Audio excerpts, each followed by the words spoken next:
আমি চলে এসেছি শুভজিৎদার বাইক পয়েন্টে। এই মেটিওর গাড়িটা আমি নিচ্ছি। এই সে মেটিওর গাড়ি। এটা 24 ঘন্টা কত দাদা? এটা 24 ঘন্টা আপনার রেট আছে 1300 টাকা। হ্যাঁ, আর যদি দিন সিস্টেম নেন তাহলে আছে 1200 টাকা। আচ্ছা, দিন সিস্টেম নিলে 1200 আর 24 ঘন্টা নিলে 1300 টাকা।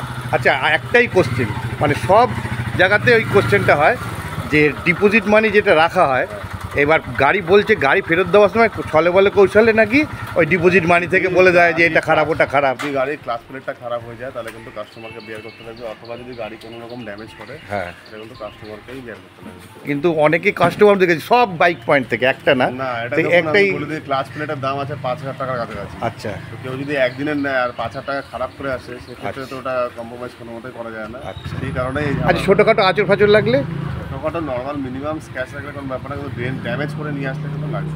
আচ্ছা, ঠিক আছে, ধন্যবাদ।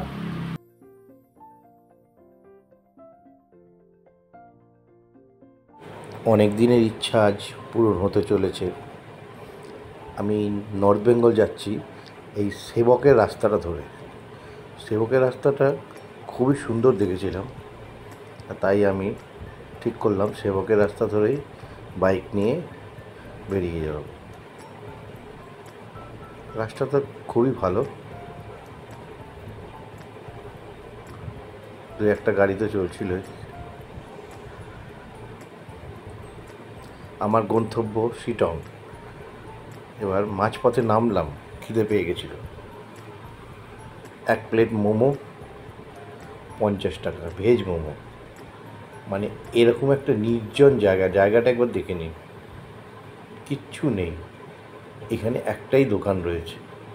এরকম জায়গায় যে 50 টাকায় এতগুলো মোমো পাওয়া যাবে ভাবতেও পারিনি।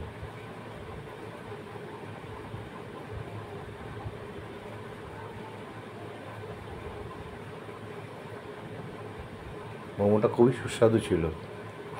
যেতে এখনও প্রায় ঘন্টা দেড়েক তো লাগবেই। এই আমি শিটংয়ের রাস্তাটায় উঠলাম, এতক্ষণ চলছিলাম প্রায় সমান রাস্তা। এই রাস্তাটা যে এরকম খাড়া হবে আমার অভিজ্ঞতা প্রথম। এইরকম খাড়া রাস্তা দিয়ে ভাগ্যিস বুলেটটা ছিল মেটিওর। অনেকে দেখি স্কুটি নিয়ে যাচ্ছে, আমি তো অবাক হয়ে যাচ্ছি, স্কুটি নিয়ে এইরকম খাড়া রাস্তা, তাও তো এই রাস্তাটা একটু ভালো দেখতে পাচ্ছেন। আমি যখন প্রথমটা উঠেছিলাম ওখানটা ক্যামেরা আমি করতেই পারিনি, এতটাই হাত কাঁপছে। বড় বড় পাথর হয়ে আছে, সেই পাথরের উপর দিয়ে আমি গেলাম। আমি একটু করে যাচ্ছি, তারপর গাড়ি থামিয়ে এই নিচে খাদ দেখেছেন তো, ওই রাস্তাটা ওই যে শেষ হয়েছে, ওই নিচে পুরো খাড়া উঠে যাচ্ছে। এখানে একটা হোমস্টে রয়েছে, খুব সুন্দর একটা হোমস্টে, নাম না জানাও একটা হোমস্টে। আমি আগে থেকেই বুক করে রেখেছিলাম হোমস্টেটা। আমার নেক্সট ভিডিওতে ওই শিটংয়ের আমার বাড়ি সম্বন্ধে বলবো, দেখাবো। এটা শুধু আমি যে কীভাবে গেছি সেইটাই ভিডিও করেছি। আমার ডুগডুগ নিয়ে আমি চললাম।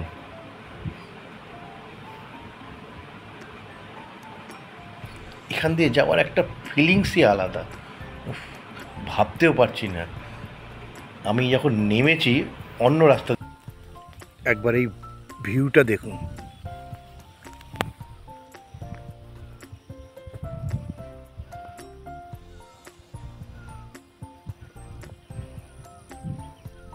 কি দারুণ, মনে হয় যেন জান্নাতে চলে এসেছি। এবার চিন্তা করুন, জীবনে একবার বেরোতেই হবে। কতদিন বাঁচবেন? 40, 50, 60, 70? কিন্তু 70 বছরে গিয়ে সব কাজ কমপ্লিট করার পর কি পারবেন? 80% মানুষের মধ্যে সেই ইচ্ছাটাই থাকে না। তাই বেশি দেরি করবেন না, এখনই বেরিয়ে পড়ুন। কেউ যদি যেতে না চায় একাই বেরিয়ে পড়ুন। আমি একা বেরিয়ে পড়ি, তবে আমি একা নই, আমার সঙ্গে আছে আমার ডুগডুগ। দুজনে মিলে চললুম গন্তব্যস্থল।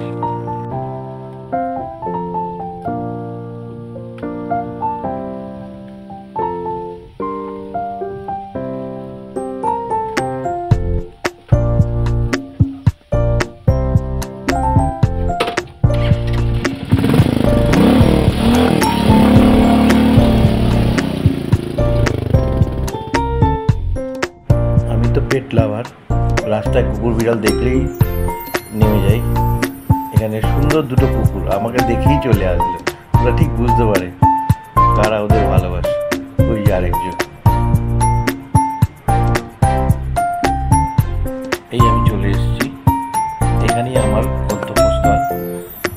এখান থেকে দুদিন কাটিয়ে আমার ব্যাক করার কথা।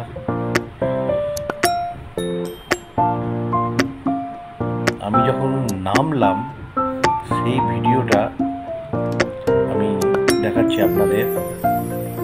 এত সুন্দর রাস্তা, মনে হলো যেন আমি মেঘের মধ্যে দিয়ে যাচ্ছি। চারিদিকে ধোঁয়ার মতো অন্ধকার, আমি একাই যাচ্ছি। আমাকে বলেছিল সেবকের রাস্তা দিয়ে যাবে না, তুমি এই রাস্তা দিয়ে শিবখোলা, রংপুর শিবখোলা হয়ে সোজা নেমে যাবে।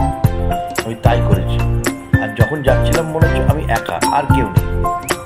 দুই একজন বাইক রাইডার আমার দেখা হয়েছে, কোনো বড় গাড়ি প্রায় দেখাই হয়নি। লাস্টের দিকে গিয়ে একটা বড় গাড়ি দেখা মিলেছে।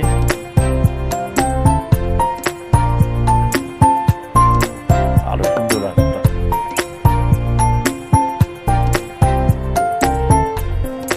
পুরো ঢাল দিয়ে নামছি আমি।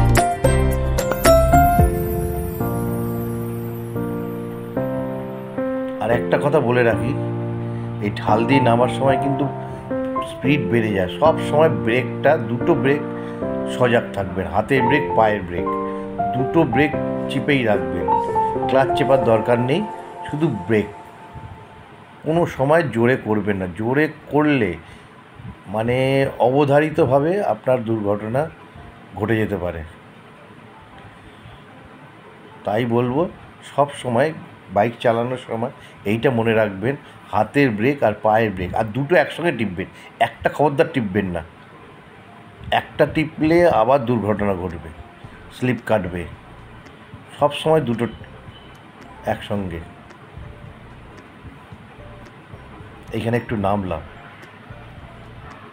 নেমে আমি রাস্তাটা দেখছি কীরমভাবে বাঁক দিয়ে, ওই দেখুন নিচে নেমে গেছে, ওই যে গাড়ি যাচ্ছে, এই যে মানে এতটা ঢাল। ওটার সময় আমি বুঝেছিলাম এখানকার এই জনজীবন দেখুন কত কষ্ট করে। আমি দেখলাম লোকটাকে, প্রথমটা ভিডিও করিনি, সেই নিচে খাদে গিয়ে উনি কাটছিল এইগুলো, সেইখান থেকে গরুকে খাওয়ানোর জন্য নিয়ে যাবে। পুরো ঘাস পাতা গরুকে, আমরা যেমন ভুসি মুসি এত কিছু খাওয়াই, ওই নিচের থেকে নিচে কাটছিল।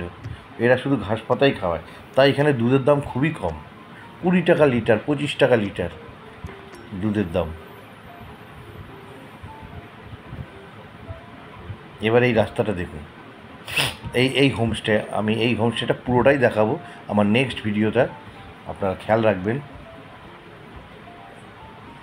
আমার বাড়ি নেক্সট ভিডিও ছাড়বো যখন, আপনি দেখে নেবেন। এর সম্বন্ধে পুরো ঘটনাটাই আমি দেখাবো, কী করেছিলাম, কত টাকা লাগেছে, সব কিছু। দারুণ একটা আপনার ভিউটা সব সময় পাবেন এখানে। এই সেই রাস্তা, টয় ট্রেন যাচ্ছে, দারুণ। টয় ট্রেনটা আমি দেখেছিলাম, আর যখন দেখেছি তখন আমি ছবি তুলতে পারিনি। গাড়ির গতিবেগ কিন্তু খুব বেড়ে যাচ্ছে, আমি ব্রেকে হাত দিয়েছিলাম। আর এখানে একটা জিনিস হয়েছে, আমি যখন নামছিলাম একজোড়া ময়ূরের দেখা পেয়েছিলাম, কিন্তু তাদের ভিডিওটা তুলতে পারিনি। একটা কথা বলি, সবাই যে বলে যে বাইক ফেরত দেওয়ার সময় এক্সট্রা চার্জ নেয়, এখানে কিন্তু এই রকম কোনো ব্যাপার নেই। আমি এই বাইকটা নিয়েছিলাম, আমি টাইম মতো ফেরত দিয়েছি, আমাকে কোনো রকম চার্জ বা কিছু নেয়নি। আপনারা নির্দ্বিধায় আসতে পারেন বাইক পয়েন্টে, শক্তিগড় 5 নম্বর গলি। ভিডিওটা ভালো লাগলে শেয়ার করুন, নতুন হলে সাবস্ক্রাইব করুন। ধন্যবাদ।